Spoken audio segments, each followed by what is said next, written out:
The Emergency Committee for Israel, Brookings, Heritage, AIPAC, WINEP, JINSA, PNAC, CNAS, the AEI, FPI, CFR, and CSP. It sure does seem sometimes like the war party's got the foreign policy debate in D.C. all locked up. But not quite. Check out the Council for the National Interest at councilforthenationalinterest.org. They put America first, opposing our government's world empire, and especially their Middle Eastern madness. That's the Council for the National Interest at councilforthenationalinterest.org. All right, y'all, welcome back to the show.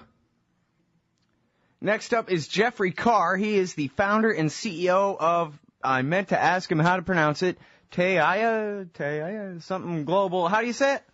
Taia. Taia. Oh, okay, good. Silent A, that's easy. Taia Global, author of Inside Cyber Warfare, Mapping the Cyber Underworld. That's TaiaGlobal.com with a silent A there. And also check out his blog at jeffreycarr.blogspot.com. Welcome to the show. How are you doing? I'm doing fine. Recovering from a trip to the RSA event yesterday. A trip to the where? To the RSA Security Conference. It's really pretty much the biggest security conference in the world on for information security companies. Plenty of tax money available there, huh? You score some good consulting gigs? Well, it was really more just an eye-opening thing because you've got 300 companies all claiming to have solutions to this problem, and yet every year the problem gets worse. So it really makes you sort of sit back and wonder, what's going on with this industry. Mm-hmm. Well, I once knew a computer security guy who said that, well, there's really no such thing. There's only ever the best we can do on any given day, and we got to keep trying tomorrow because it's a ever-evolving set of threats. That's right. Yeah, no, I would agree with that.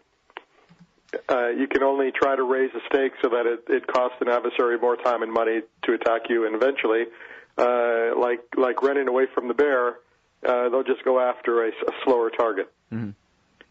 Running away from the bear, yeah, that's a good way to put it. Exactly right, yeah. Well, so now, you hit right on the thing there when it comes to the money. I mean, especially when it comes to the national security state, and not just, security companies for hire by corporations, but security companies for hire by the U.S. government. But really, I guess the entire industry, one way or the other. There are a lot of vested interests there. And it seems as though perhaps part of all the recent scandal about Chinese hacking is really just comes down to the experts who've identified that Chinese hackers have an interest in protecting or selling their services to companies and governments to protect them from Chinese hackers. So yeah, it's a conflict of interest, if not a dastardly plot. It seems like maybe a problem. I think so. I mean, I think that there are implications and there are influences at work. So, companies are in a business to make money, and InfoSec companies I'm speaking of are in the business to make money. So, if your business is, for example, threat intelligence, the number one bad actor right now in the world that the U.S. government is interested in buying information about is China. Hands down, if you've got threat intelligence on Chinese hacking activities, you've got a buyer at the U.S. government. So there's that motivation. When a company has been breached, lately, it's almost a badge of honor to hear that you've been breached by China versus, let's say, Anonymous or some hackers from Slovakia. It's really sort of an odd phenomenon that CEOs feel like somehow they have status if the culprit is China. Mm-hmm. Well, that would make sense, right?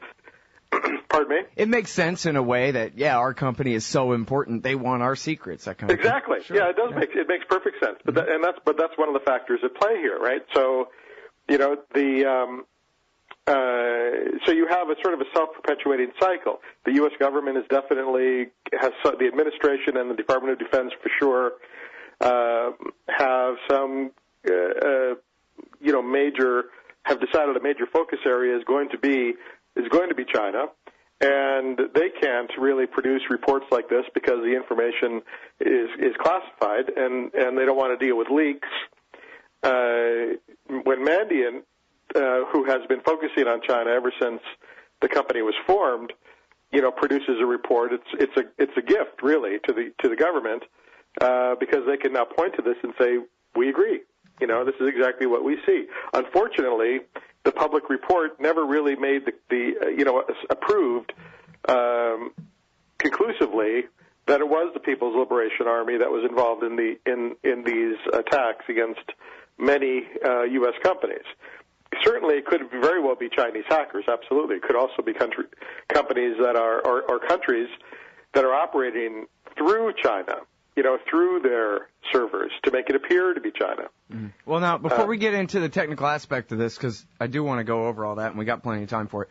But I just wanted to say here, after reading through your original piece and your follow-up, and I guess your New York Times piece too, it becomes very clear that you have a lot of respect for these guys. You know them personally, some of them anyway, and this is far from, a declaration of war by you and your group against their group or anything like that. You kind of all due respect, just say, hey, I think you guys are ignoring some possible other explanations for what you seem to be so sure about here. That's exactly right. Yeah, I know some of the folks at Mandiant. I have a great deal of respect for their work at incident response. They're certainly one of the leaders in that area. So if you've been breached, you can't go wrong by hiring Mandiant. My only argument is the conclusions. If in fact, had they phrased the conclusion, we believe that it's likely to be China, or that China should be considered high on the list of possible culprits. There's nothing that I could really find wrong about that. Mm-hmm. China is a possibility. The PLA is a possibility. It's just when you decide you make a conclusive statement when the facts don't warrant it, then I think it's responsible for people like myself or others. And I'm not the only one. Others have also looked at this and said, hey, you guys did improve your case. Mm-hmm. Well, yeah, and that's another thing that you brought up there, too, is you're not arguing the case that China's innocent of hacking anybody's computers. You're just, that's right. Again, this is a very specific case, but I don't know. In fact, could you elaborate a little bit? I mean, what is the extent? Because we hear this all the time, right? It's like Iran's mythical nuclear weapons program or something. It seems like China's always hacking everybody's computers. Yeah, so I know for sure that China does it because, my company, Taia Global, provides some security consulting services to companies that do business in China. And in one case, the company had suffered a breach right after a visit of their CEO to China. And so that you could say that might have been coincidental. But then we, a month later, after the network had been cleaned of that attack and restored to a safe state, we gave one of their executives a clean laptop to take with him on another trip, on a follow-up trip to China. And when that executive came back, we took the laptop from him and we did a forensic review, and it turned out the laptop had been compromised in his hotel room in Beijing at 4 in the morning. So that's pretty, conclusive. When you have a case like that, it's pretty cut and dry that it was China. Unfortunately, of course, this was all done under NDA, so we couldn't take it to the New York Times. But NDA under a non-disclosure agreement. So I know it happens, and it happens a lot. The government really sometimes builds its policy on these types of announcements. So when you have irresponsible disclosure, or when everybody in the world just starts piling on, that's bad business for trying to build some type of working relationship with a country that you really depend on. And unfortunately, the U.S. and China are so, our interests are so connected that we're very limited in terms of what we can do, offensively. Right, yeah, of course. Well, and, I don't know, you cited a couple examples there, but what about all the accusations? I guess I'm trying to figure out how far you think the Chinese would go or have gone already when it comes to hacking American computers. Like, years ago they said they've been hacking the Pentagon. They're trying to, steal our nuclear codes or who knows what, right? I don't know. Well, the goal, so China basically has two goals. One goal is to improve its own technological infrastructure. And so it does that by inviting foreign companies to open R&D labs in China. See, while it's possible, to breach a network from a foreign company, you risk certain things, and it costs time and money, and you may not even get what you're looking for. It's much easier to invite that company to come to China, open an R&D lab there, right? Hire Chinese engineers to work there, and then what the company gets in return is access to the Chinese market, which is a massive market. So that's a much easier way to get the information that they want, from any given company, whether it's Dell or Microsoft or GE. Sure, there are hacking attempts against all of these companies, but China doesn't really need to do that. All of those companies already have a presence. The New York Times already has a presence in China. The Chinese government monitors all communications that are emanating out of China. So they do that it's a matter of law. So if you do business there, or even if you're visiting there and you're using your cell phone, or you have a contract with China Telecom or China Unicom or China Mobile, all that traffic is all collected. If you're engaging with vendors that operate out of China, then you're at risk for a vendor stealing your information, and selling it or turning it over to Chinese authorities. So the threat landscape is really much larger than just a hacking attack. And the PLA either is not responsible for all of these hacks that are blamed on China, or they're the most incompetent, sloppy, poor excuse for a military, in the world, because there must be dozens of countries engaging in cyber espionage, and we only ever catch China. That's just sheer incompetence, if in fact that's true. Mm-hmm. Which is why I don't believe that it is true. Right. Well, now, why is everybody else so good? We never catch anybody else. What does that mean? Right. Well, exactly. I mean, and the fact is that if you were a bad actor and you were trying to disguise your operations so that you're not caught out or found out, the best way to do that is to make it appear to be somebody else. With the Internet, the way that the Internet has been designed, it's very easy to do that. Well, and I guess if you're going after the Americans and you know how hell-bent they are on wanting to see China behind every hack, then better find a proxy near Beijing somewhere, right? That's exactly right. I mean, if I were a foreign intelligence service and I wanted to run an espionage campaign against any other country, I would just set up an office in Beijing or in Shanghai, Or you wouldn't even need to, right? You could be in Austin, Texas, and hack into UT, and then do Matthew Broderick in that one movie, and hack into the other thing, right? You wouldn't even have to really be in China. You don't have to be China. You can take over a computer using a botnet. You can actually buy server time on one of China's ISPs, and for all intents and purposes, it'll look like you're sending email and setting up websites in China. Well, now, are you telling me that this Mandiant report that, as you said, everybody piled on, every news agency, Reuters, and all the rest of them had great fun with this, and congressmen started harping about it, whatever. Is it as sloppy as you're talking about in general here, where you just take one look at it and say, yeah, but guys, it could have just been a proxy server. Come on. Well, the report contains a lot of good information. So it contains, accurate information about the PLA, but that's just like describing the house that you live in. You can just accurately describe the house, but if the claim is that Elvis is living in the house, then you have to actually prove that part. So the fact that you describe the house accurately doesn't establish that Elvis is living there. And that's what the report does. It quotes a lot of information about the PLA, about this particular unit. It quotes a lot of information about attacks that are done, which Mandiant believes is all done by this one group that they've named A.P.T. or Common Crew. That information is all good.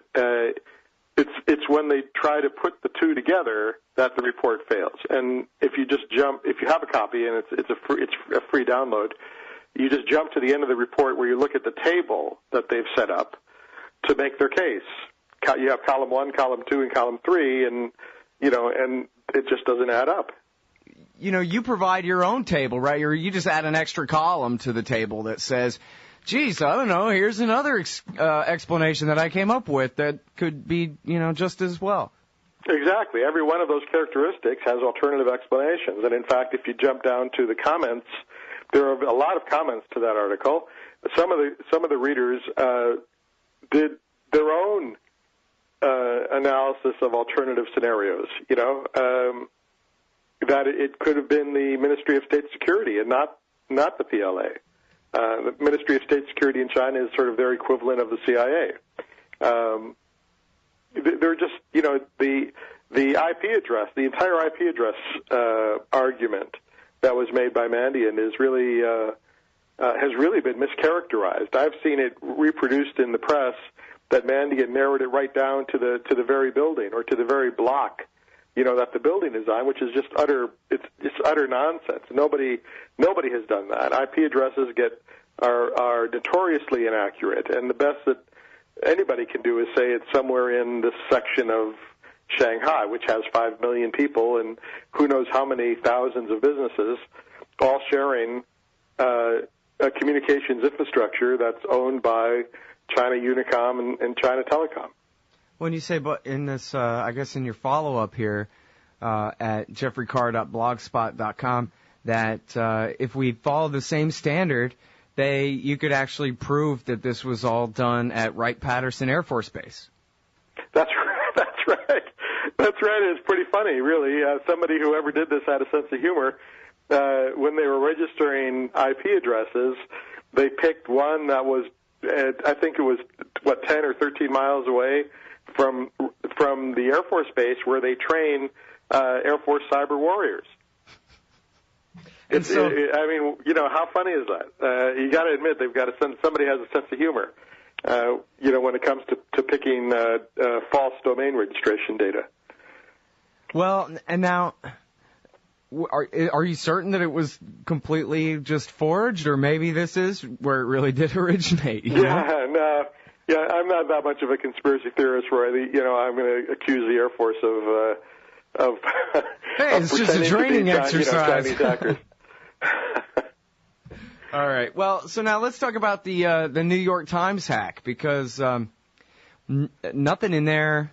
I guess maybe I was just being lazy at the time, but I don't remember being suspicious of their conclusions at all. It seemed like they were just reporting that they were hacked by the Chinese. Best I could tell, it sounded just right, but something really jumped out at you about that story not adding up either. Well, you know, it could have been the Chinese. I mean, and honestly, it's likely in the case of the New York Times. The article itself was a little confusing because one person was quoted in the article saying that nothing was taken. I think that was the managing editor or whoever it was, the official at the Times that was quoted, said that nothing was taken. On the other hand, later in the article, it said that emails and files were accessed. So I'm not sure which is accurate, right? And the article never really explained how they conclusively proved that it was China. If they had said, we believe that it's China, or it's likely to be China, I would not have had a problem with that. But when you make a claim of attribution and it's 100% attributable, and especially because Mandiant was involved, and Mandiant has this very severe China sort of focus on their work, to the exclusion of most other countries, although they're starting to step away from that historical perspective now, I understand. You know, then it made me a little bit suspicious, and that's why I wrote the article. Well, you know, where exactly was the proof on this? Because interest in what China is doing or interest in what the New York Times is writing about is not exclusive to China. Right. And see, that's why I guess, you know, we're lucky that we have you and other experts who can say, well, actually, you know, I know a little bit about the ex-Kung Fu script or the ghost rat or whatever these things are. Because, you know, again, I'm more familiar with the Iranian nuclear program or something. If David Albright is the go-to expert on Iran's nuclear program, I know enough about that to be able to disagree with his conclusions, you know, but this I don't. this. I need, somebody else to step in and explain that. Well, actually, anybody can download the X Kung Fu script if they want. And the other so-called evidence that's been thrown against China is that these hackers operate on like a normal workday. Well, according to the Beijing time zone. Well, the Beijing time zone covers all of China, and not only all of China, but everything in a similar time zone. Well, that covers a vast amount of countries. So you can literally be in Estonia and operating near exactly the same workday as somebody in Beijing. It's just ridiculous. Well, plus some people work the night shift. Now, and I wouldn't have to be a computer expert to figure that out. I was just lazy. I didn't do that much investigating. I think anybody could see through that. Wait a minute, the hack starts at 8 a.m. Beijing time, and so that's part of your conclusion? That's your closing argument before the jury? I'm not sure. You see, you got it. That's what I'm talking about. Oh, well, that's just silly. And so, but now you said besides you that there are others who were kind of speaking up on this and were a little, whatever. But I didn't see anything about this, and I only heard of you because Just Ramondo wrote this article at antiwar.com where he mentioned your work on this. It doesn't seem, to the layman out here who reads a lot of headlines anyway, that there is much pushback on this. Did Reuters seek out your comment for the other side of the story, that kind of thing at all? No, I had some journalists seek me out for an alternative perspective, and I know I've gotten emails from people, even including people in the U.S. government, that felt like the Mandiant report did not prove its claims. But these are people that were not going to be, going public with their criticism. So I was probably one of the few people that actually did go public. Mm-hmm. But I know, just because I know some of these people that have contacted me, that I'm not, the only one. I may just be the only one that's publicly calling them on it. Mm-hmm. Well, I'm kind of surprised by that because, above all, you computer geniuses are the most interconnected out of all of us. And it seems like there would be, 1,000 different chat forums of computer geniuses all talking about this kind of thing and commenting on each other's sites and picking fights and that kind of stuff about it. It's a very kind of checks and balances kind of a world, isn't it? I tend to avoid forums. They're just... when you've got too many people operating behind an alias, I use my name. When I criticize somebody, they know who I am. Mm-hmm. Even when I'm in an online forum, I use my real name. I don't hide behind an alias. But unfortunately, a lot of people do choose to criticize under an anonymous, name or alias of some type, and it just gets vicious. So if you want to argue with me, that's great. You know how to reach me by email or on Twitter. Yeah. And let's argue the facts. But if you want to attack me under some assumed name, and you're protected by anonymity, then I'm not interested in engaging. Yeah. So, no, well, and I wouldn't expect you.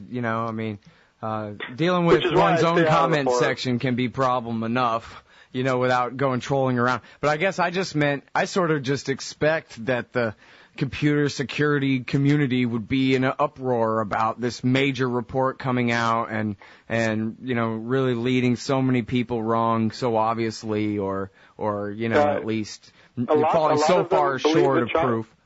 A lot of them are on the side of Mandiant's take Mandiant's position. So there's, by far the majority agree with Mandiant, by far. I'm certainly in the minority. Based on the same arguments? There aren't too many people that look at things, they tend to agree with things that they themselves feel are true, right? So a lot of companies will have an economic interest in agreeing with Mandiant. Mm. They might have the federal government might be a customer, or for whatever reason they know that blaming China is good business. So they're just not going to criticize. Mm-hmm. Sometimes it's just a matter of the facts feeling. That feels to me like it's correct. There's no critical analysis. with it. And that's perfectly natural. We all have gut feelings about things, and, Stuxnet. I mean, Stuxnet felt like it was the U.S., even though there weren't really any hard facts to verify that in the beginning, but it just felt like it was the U.S. Well, I went against that. I was completely wrong on Stuxnet. I thought, in fact, if there was a likely candidate in that case, it was probably China. But what I did was I listed my reasons for that. Here's why, and here's 6 reasons why I think it might be China.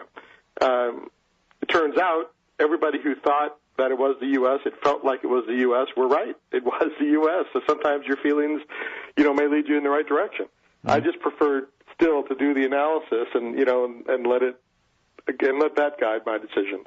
Right. Well, and you have the honesty to say, so it turns out I was wrong about that once the new information came out, which is what a lot of people are lacking, it seems like to me. And right. especially... I related, I don't know if you gamble at all. I used to love to play blackjack. And I used, basic strategy in blackjack, which are the rules. For every hand, there's one correct way to play it, right? Mm-hmm. So I'd be really pissed off sitting around a table, and people that were not following basic strategy would just make dumb bets, and violate what I thought was the correct way to play the game. They'd make a stupid bet, and then even worse, they'd win. It doesn't, so sometimes if you go with your feelings and you're right, but that doesn't mean that that's the best way to make a decision, across the board. Right. I still think critical thinking is still a valuable commodity. Right. Well, and, especially when, like I was saying before about the ignorance of us regular laymen when it comes to subjects like this, we really like to believe that you super nerds with all your math and science aren't really going with emotions at all, that this comes down to numbers and letters and code that we don't even know how to make our keyboard make that weird symbol that you use for the code, guys. So we want to believe, right? It's almost a religious thing. We want to believe with our emotions that you guys are just sticking with the numbers on the page, and math is always right every time, kind of a thing, but right. It's really not like that. It's just like anything else. That's correct. 100% right. Yep. And especially, and this is as you're saying in the article, which is really your bottom line, so we better be really careful when we're talking about accusing other major powers on Earth's militaries of doing this, that, and the other thing to us, and go jumping the gun and jumping conclusions and maybe creating bad policies based on bad information that's going off of some so-called expert's gut rather than any real proof. Exactly. And then, I look at the Iraq War. It was started over bad intelligence. Everybody in the federal government was swearing up and down that Iraq had WMDs, and it turned out to be all based on faulty intelligence and lack of negative analysis and and critical thinking. So that's they what wanted happened. To believe. Yeah. Yep. All right. Well, listen. Great work here, and thanks very much for your time on the show. I really appreciate it. My pleasure. Thank you, Scott. All right, everybody. That is Jeffrey Carr, jeffreycarr.blogspot.com, to read his articles about the supposed Chinese hackings. And then also check out Taia Global. Did I say it right? Taia Global? TAIA Global.com.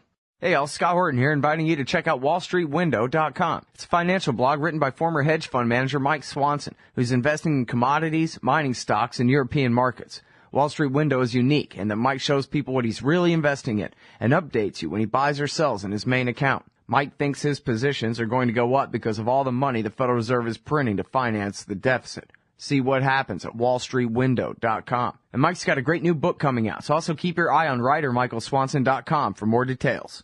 Hey ladies, Scott Horton here. If you would like truly youthful, healthy, and healthy-looking skin, there is one very special company you need to visit, Dagny & Lane at DagnyandLane.com.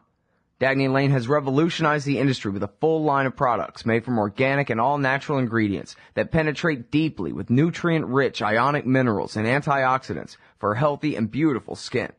That's Dagny & Lane at DagnyandLane.com. And for a limited time, add promo code SCOTT15 at checkout for a 15% discount. Man, you need some Liberty stickers for the back of your truck. At LibertyStickers.com, they've got great state hate, like Pearl Harbor was an inside job. The Democrats want your guns. U.S. Army, die for Israel. Police brutality, not just for black people anymore. And government school, why you and your kids are so stupid. Check out these and 1,000 other great ones at LibertyStickers.com. And of course, they'll take care of all your custom printing for your band or your business at TheBumperSticker.com. That's LibertyStickers.com. Everyone else's stickers suck. Hey everybody, Scott Horton here, inviting you to check out the Future Freedom Foundation at FFF.org. They've got a brand new website with new and improved access to more than 20 years worth of essays promoting the cause of liberty. And FFF's writers, including Jacob Hornberger, Jim Bovard, Sheldon Richmond, Anthony Gregory, Wendy McElroy, and more, aren't just good. They're the best at opposing and discrediting our corrupt overlords in Washington and their warfare, welfare, regulatory police state. That's the Future Freedom Foundation's new and improved site at FFF.org. Hey y'all, Scott here.